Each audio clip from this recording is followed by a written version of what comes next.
Hello to all. आज हम लोग डिस्कस करेंगे Jamia entrance examination 2017 for admission of MTech in earthquake engineer. So 2017 के टाइम में टोटल 85 क्वेश्चंस होते थे, 1 मार्क्स ईच के, एंड 1/4 नेगेटिव मार्किंग होती थी और 2 आवर्स का टाइम मिलता था पेपर सॉल्व करने के लिए।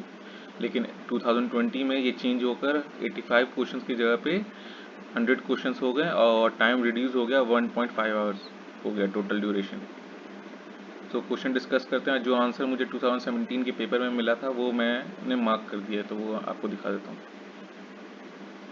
पहला क्वेश्चन का मुझे आंसर नहीं मिला था। सेकंड क्वेश्चन बेसिकली आपसे पूछ रहा है कि in what order the load of a vehicle transfer to the different components of a suspension bridge. तो मतलब पूछ रहा है कि लोड कैसे ट्रांसफर होगा सस्पेंशन ब्रिज में। तो बेसिकली क्या होता है, आपका सस्पेंशन ब्रिज में पहले डेक से सस्पेंडर पे जाता है और सस्पेंडर से केबल्स और केबल से लोड ट्रांसफर होकर लास्ट में टावर्स पे जाता है। तो option number C. Next question basically पूछ रहा है if an internal stress component or a reaction component is considered to act through a small distance and thereby deflect or displace a structure. तो basically इससे है ना, ये question से ना बेसिकली आराम से मालूम पड़ा है कि कोई एक मूविंग लोड बेसिकली। तो मूविंग लोड का कॉन्सेप्ट कहाँ पे आता है, मूलर ब्रेस लॉ। तो option number C. Fourth question का आंसर मुझे नहीं मिला, इसलिए मैं इसको नहीं मार्क कर रहा हूँ। फिफ्थ क्वेश्चन बेसिकली आपसे बेंडिंग मूवमेंट पूछ रहा है। ये जो शेप गिवन है, ये वर्क, ये डब्ल्यू जो लोड इस पर लग रहा है, तो उसकी वजह से क्या आपका बेंडिंग एंड मूवमेंट डायग्राम होने वाला। तो इसके हिसाब से आंसर होगा option number A. Okay.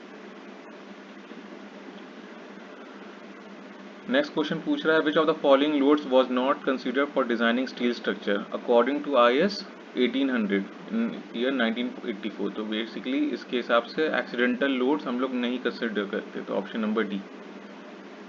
Seventh question का मुझे आंसर नहीं मिला था। एट्थ क्वेश्चन पे पढ़ते हैं। In a plate girder vertical stiffness needs to be provided if the ratio of the depth of the web to the thickness is. Basically इसका answer होगा 85। ओके। जब एक्सीड अगर 85 से ज़्यादा होता है तब इसी ना, मतलब बेसिकली क्या वर्टिकल एंड स्टिफनेस के लिए होता है, ये प्रोवाइड करना चाहता है। फिर नेक्स्ट क्वेश्चन बढ़ते हैं। A concrete slab of dimension दे रखा है कंक्रीट स्लैब का 5 metre into 4 metre is supported on longer edges. What type of slab will be design. So basically पता करना है कि ना ये 1 वे होगा या 2 वे स्लैब। तो बेसिकली हम जानते हैं कि अगर 2 वे रहेगा तो इसका रेशियो 2 से कम होगा। बेसिकली इसका L इंटू बी का रेशियो 2 से कम होगा। तो आप देख रहे हैं 5/4 करेंगे तो ना क्या होगा, 1.25 होगा। ये 2 से कम है तो ये 2 वे स्लैब हो गया।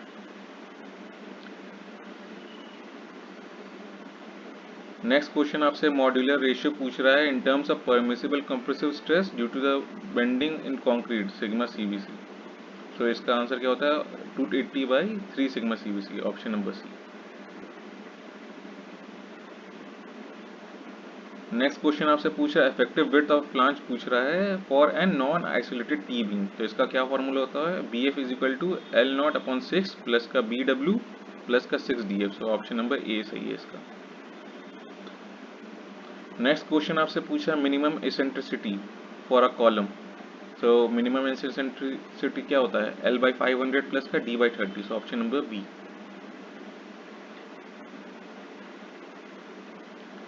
नेक्स्ट क्वेश्चन है which one of the following 6 losses are considered for determining the loss of prestress in prestress concrete members. तो बेसिकली क्या होता है, पोस्ट टेंशन के लिए हम लोग कंसीडर नहीं करते हैं इलास्टिक डिफॉर्मेशन। ठीक है, तो इसके हिसाब से ऑप्शन नंबर ये फर्स्ट ऑप्शन है ना करेक्ट होगा। बाकी सारे लॉस कंसीडर किए जाएंगे फिर। नेक्स्ट आपका क्वेश्चन है जिसमें आपसे बेसिकली आपसे प्लास्टिसिटी इंडेक्स, लिक्विड इंडेक्स और कंसिस्टेंसी इंडेक्स पूछ रहा है। आपसे गिवन है आपको लिक्विड इंडेक्स, प्लास्टिक लिमिट और वाटर कंटेंट आपको गिवन है 26, 18 और 20% रिस्पेक्टिवली। और प्लास्टिसिटी, लिक्विडिटी और कंसिस्टेंसी इंडेक्स से ना पूछ रहा है। तो ये सिंपल फार्मूला ये ऊपर मैंने बेसिकली सॉल्व कर रखा है। इसके हिसाब से आपका आंसर होगा ऑप्शन नंबर डी। 8% होगा आपका प्लास्टिसिटी इंडेक्स, जो आप निकाल सकते हो। प्लास्टिसिटी इंडेक्स क्या होगा आपका, लिक्विड LL माइनस का PL। LL आपका वो दिया हुआ है liquid limit which is equal to 26 और आपका PL भी गिवन है आपको 18। ठीक है, विच इज इक्वल टू ना क्या हो जाएगा फिर आंसर आपका प्लास्टिसिटी इंडेक्स आपका हो जाएगा 8%।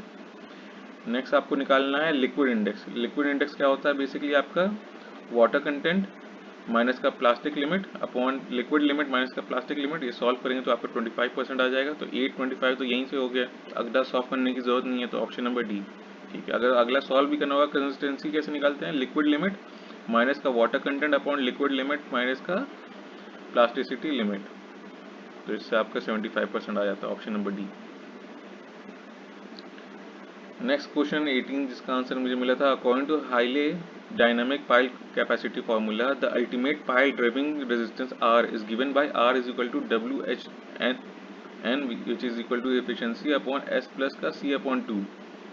सो आपसे पूछ रहा है where C is equal to C1 plus C2 plus C3 into C3 will stand for, basically क्या होता है, ये टेम्पररी कंप्रेशन पाइल होता है ये, option number B. Next question आपका, what is the critical height of an unsupported vertical cut in a purely cohesive soil having a unit cohesion of C is equal to 30 kilo newton upon metre square and unit weight भी आपको दे रखा है। तो आप जानते हैं क्या होगा आपका critical height is equal to क्या होता है, 2C अपॉन गामा के रूट के ए। के क्या है, प्योरली कोहेसिव है, तो ये 1 हो जाएगा आपका, तो 2C 2 into 30 is equal to 60 upon 15। तो ये आपका क्या हो जाएगा, डिवाइड करने पे आपका आंसर होगा 4 मीटर्स। नेक्स्ट क्वेश्चन है, the radius of friction circle or a phi circle in a friction circle is method is. So radius of friction circle है ना, क्या होगा आपका, R is equal to sine theta होता है, option number B. Next question है, if the Young modulus of elasticity of a material is thrice its modulus of rigidity then the Poisson ratio आपसे पूछ रहा है।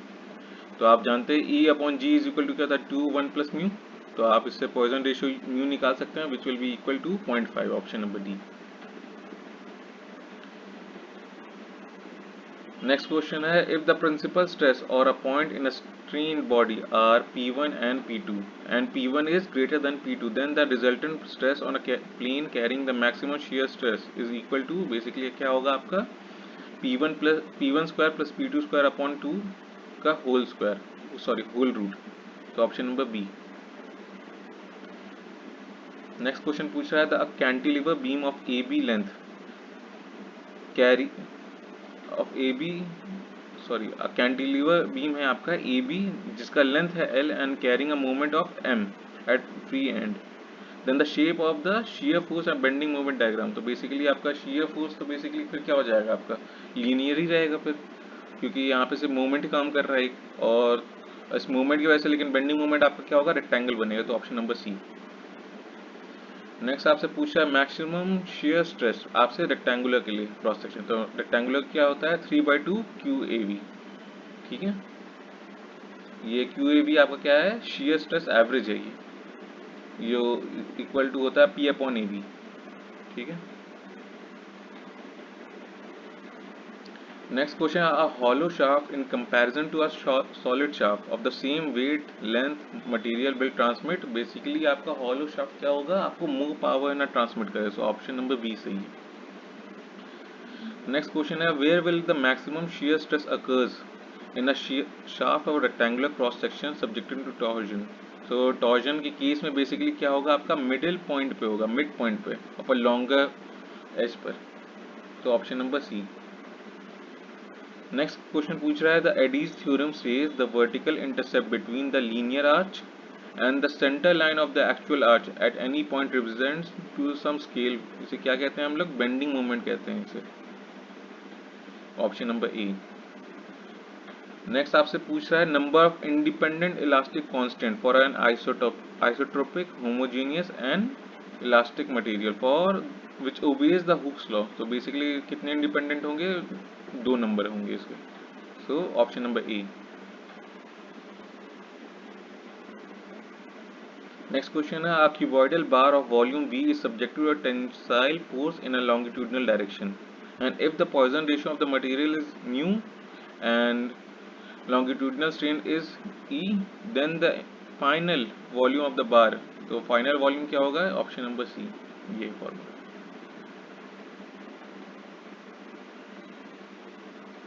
नेक्स्ट इन दोनों का answer नहीं मिला था, अगर आपको आंसर मिले तो ऑप्शन वो कमेंट सेक्शन में आप दे दीजिएगा आंसर्स। मैं पेपर बेसिकली अपलोड कर दूंगा डिस्क्रिप्शन में, इसका लिंक दे दूंगा। A portion of next question है, a portion of a beam between two sections is said to be in the state of pure bending when it carries over, so option number D इसका answer of constant bending moment होना चाहिए और shear force आपका 0 होना चाहिए, option number D.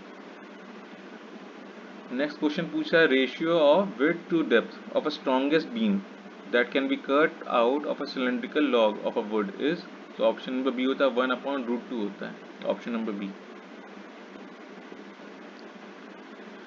Next question है, beam of rectangular cross section दे रखा है आपको 200 मीटर वाइड है और 300 मीटर डेप्थ है। If the section is subject to a shear force भी दे रखा है 60 किलोमीटर का, then maximum shear stress anywhere in the section.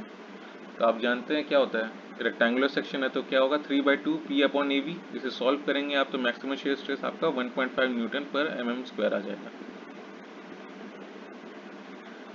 Next question है, a strain found by a strain rosette are, ये EX दे रखा है, EX के डायरेक्शन में कितना स्ट्रेन आया है और EY के डायरेक्शन पर भी दे रखा है, ठीक है। और आपसे क्या पूछ रहा है, प्रिंसिपल स्ट्रेन पूछ रहा है। तो प्रिंसिपल स्ट्रेन का आप सिंपल फॉर्मूला जानते हैं, इन दोनों का समीशन होगा अपॉन 2 प्लस का ये दोनों का समीशन अपॉन 2 का होल स्क्वायर माइनस का ये स्क्वायर, ये जो है सिग्मा XY है अपॉन √2। तो इसको सॉल्व करेंगे तो सिग्मा 1 आपका क्या होगा 750 इंटू 10⁻⁶ आएगा, सिग्मा 2 250 आएगा। तो यहाँ पे मैंने सॉल्व करा था ये formula.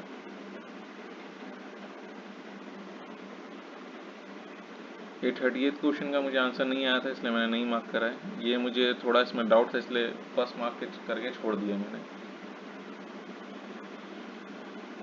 Next question, a steel plate of cross section 200 mm into 2 mm is bent into a circular arc of a radius 1 meter by applying a end couples. Find the maximum stress in the bar. So इसके हिसाब से इसका answer क्या होने वाला है 200 megapascal, ठीक है।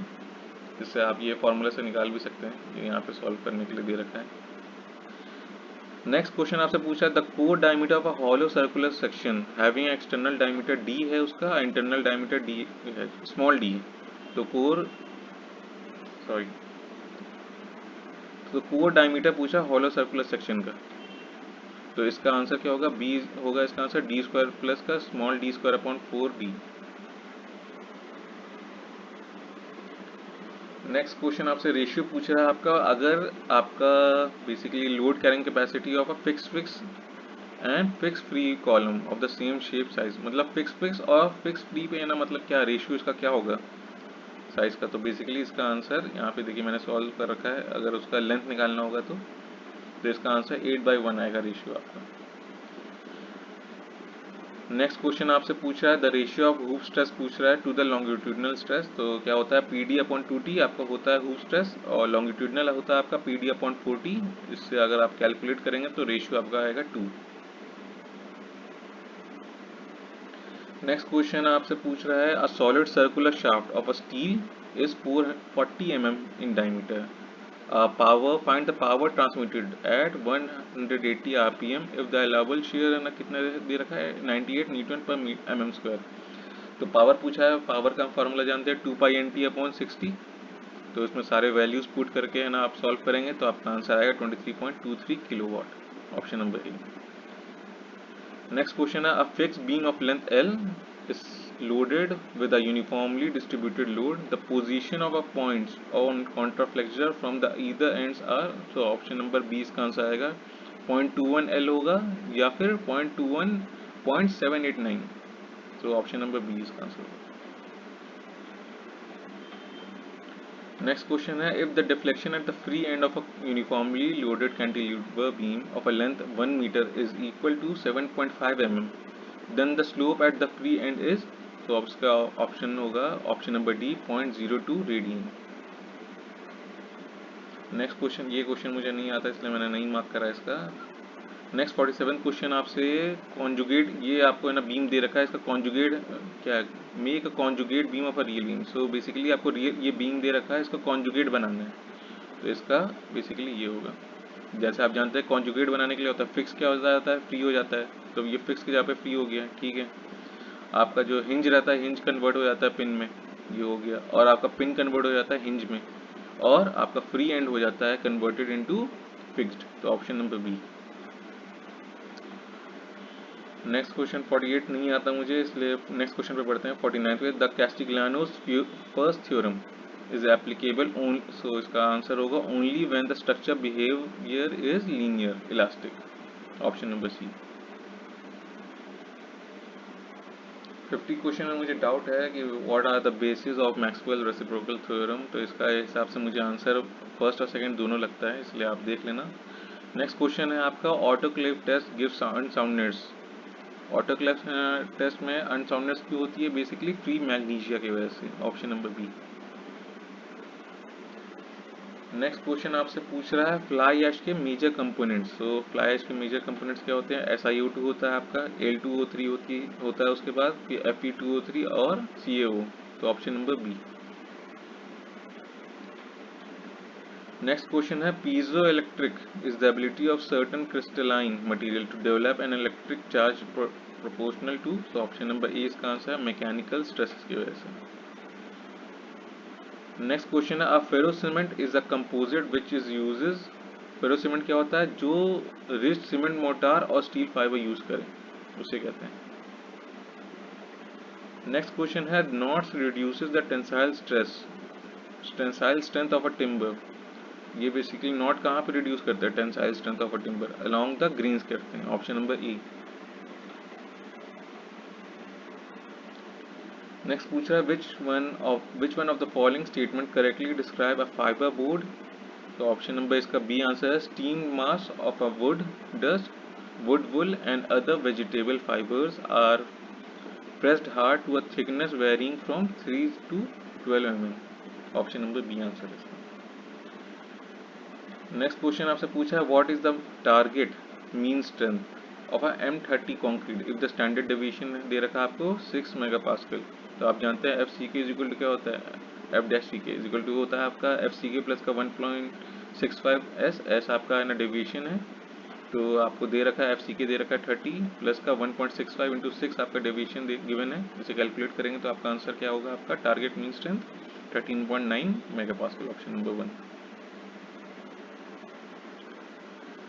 नेक्स्ट क्वेश्चन है मैच द फॉलोइंग है, बेसिकली ये आपको दे रखे हैं कि वाटर रिड्यूसिंग एडमिक्सचर या एयर एंट्रेंट, ये सब बेसिकली इसके लिए क्या क्या केमिकल्स यूज हो सकते हैं, तो इसकी वजह से ऑप्शन नंबर बी है इसका आंसर मैच करने के बाद।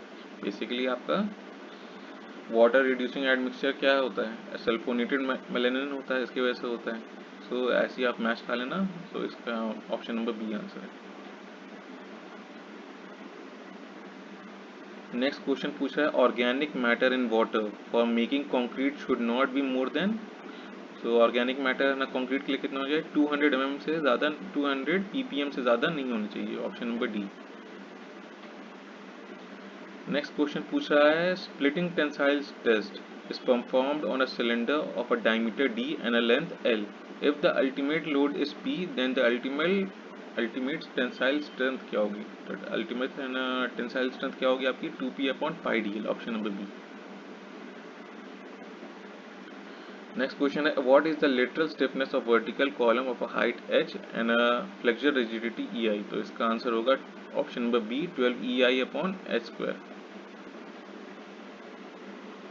नेक्स्ट क्वेश्चन है what is the moment required to give a transverse displacement delta without rotation of one end of a prismatic member having a length l and a flexure rigidity ei with the other end is hinged, तो इसका answer होगा option number B 3EI delta/L²। Next question पूछ रहा है आपका tick the alternative which does not fit the rest, तो ये option दे रखे हैं, इसमें बताना है कि ना ऑड वन आउट कौन सा होगा, तो बेसिकली इसका ऑप्शन नंबर सी होगा इक्विलिब्रियम मेथड, बिकॉज ये आपका स्टिफनेस मेथड में आता है, अब बाकी सारे आपके स्टिफनेस मेथड में नहीं आते, तो इक्विलिब्रियम मेथड होगा आपका। नेक्स्ट क्वेश्चन आपसे पूछ रहा है कि rotation of one end at B, so question आपका a clockwise movement m is applied at one end of a beam of A B of length L and a flexure rigidity EI दे रखा है and A is hinged and the other end B is a roller, so basically rotation पूछ रहा है A and B में, तो आप निकाल सकते हैं, इसका आंसर होगा option number C theta A, मतलब थीटा A की तरफ से रोटेशन आपका क्या होगा ml/6 EI और थीटा B की तरफ से होगा माइनस का ml/3 EI। ये 65th क्वेश्चन में मुझे थोड़ा डाउट है, इसलिए मेरे ख्याल से ये आंसर होना चाहिए, लेकिन ऑप्शन में नहीं है इसलिए मैंने छोड़ दिया।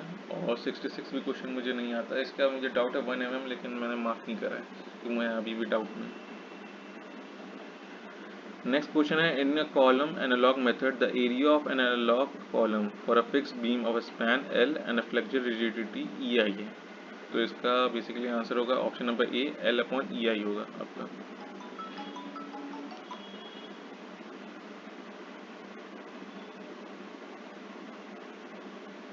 नेक्स्ट क्वेश्चन पे बढ़ते हैं। ये 68 क्वेश्चन भी मुझे नहीं आता इसलिए मैंने छोड़ दिया इसे, आगे बढ़ते हैं। 69 क्वेश्चन भी बेसिकली डैम्पनेस रेशियो पूछा है, ये भी मुझे डाउट था इसलिए मैंने नहीं सॉल्व करा इसे। नेक्स्ट आपसे पूछा है डायनेमिक एम्पलीफिकेशन फैक्टर पूछा है आपसे, attain maximum value when the frequency. Dynamic amplification factor है ना, क्या होता है, maximum value of frequency ratio N जो है वो आपका तभी होता है जब 1 से बेसिकली आपकी वैल्यू ज़्यादा हो, option number A. Next question है, what is the shape factor for a square of a side A with its diagonal horizontal. So option number C, 2 shape factor होना चाहिए।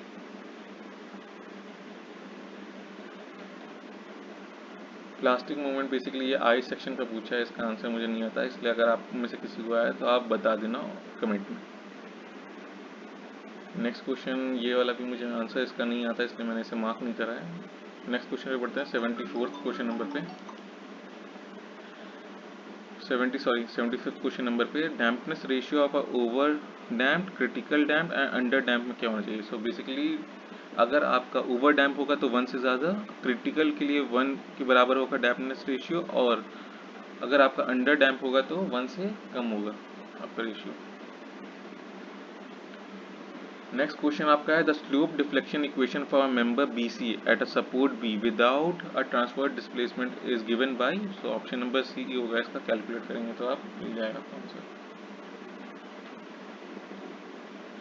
नेक्स्ट क्वेश्चन आपसे पूछ रहा है, अ 3 base 5 story in a building है जो, जिसमें आपके बेसिकली 2 सपोर्ट्स है ना, बेसिकली क्या है, एक सपोर्ट आपका है ना पिंड है, एक है रोलर, और बाकी 2 आपके फिक्स्ड हैं।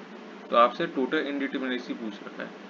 तो आप जानते हैं इंडिटरमिनेसी है टोटल निकालने के लिए क्या होता है फॉर्मूला, 3C माइनस का R आपका रिडंडेंसी है। तो कितने कट्स बेसिकली लगेंगे, 1 2 3 4 5, और यहाँ पे भी 5, यहाँ पे भी 5, मतलब 15, मतलब 15 इंटू 3 45 ये तो हो गए। और रिडंडेंसी हटाने के लिए ये बेसिकली इसके लिए, अगर रोलर है, रोलर को फिक्स में करना है तो 2 इसकी रिडंडेंसी, और एक पिंड को अगर फिक्स करना है तो 3, तो 3 माइनस करेंगे 45 में से, तो ऑप्शन नंबर बी आंसर होगा, 42 टोटल। नेक्स्ट क्वेश्चन है, the number of degree of freedom at any joint in a space frame. Basically इसका होता है ऑप्शन नंबर ए, 3 होते हैं शायद। नेक्स्ट 79 क्वेश्चन नंबर, मुझे आंसर इसका नहीं आता इसलिए मैं इसे लीव कर दे रहा हूँ। और 80 भी क्वेश्चन नहीं आता, अगर आप में से किसी को आए तो आप कमेंट सेक्शन में लिख सकते हैं। नेक्स्ट क्वेश्चन है, in which of the method the interior column takes horizontal shear equal to the double that take by the interior column is an assumption. ये अजम्पशन किसका है, बेसिकली पोर्टल मेथड का है। नेक्स्ट क्वेश्चन भी basically पूछ रहा है कि the direct stress in the column due to the horizontal forces are directly proportional to the distance from the neutral axis. तो ये भी असम्पशन बेसिकली आपका पोर्टल मेथड ही का है। ये 83 क्वेश्चन का मुझे डाउट है, इसका मैंने ऑप्शन नंबर मार्क कर रखा है, मुझे अभी आंसर मिला नहीं है इसका। आगे बढ़ते हैं। ये दोनों भी क्वेश्चन मुझे वैसे आते नहीं है इसलिए मैं छोड़ देता हूँ इसे। आप ये मैंने मार्क कर रखे हैं, मैंने जब कैलकुलेट करा था उस टाइम मेरे इतने आंसर आए थे, लेकिन मुझे पक्का नहीं पता। So thank you for all.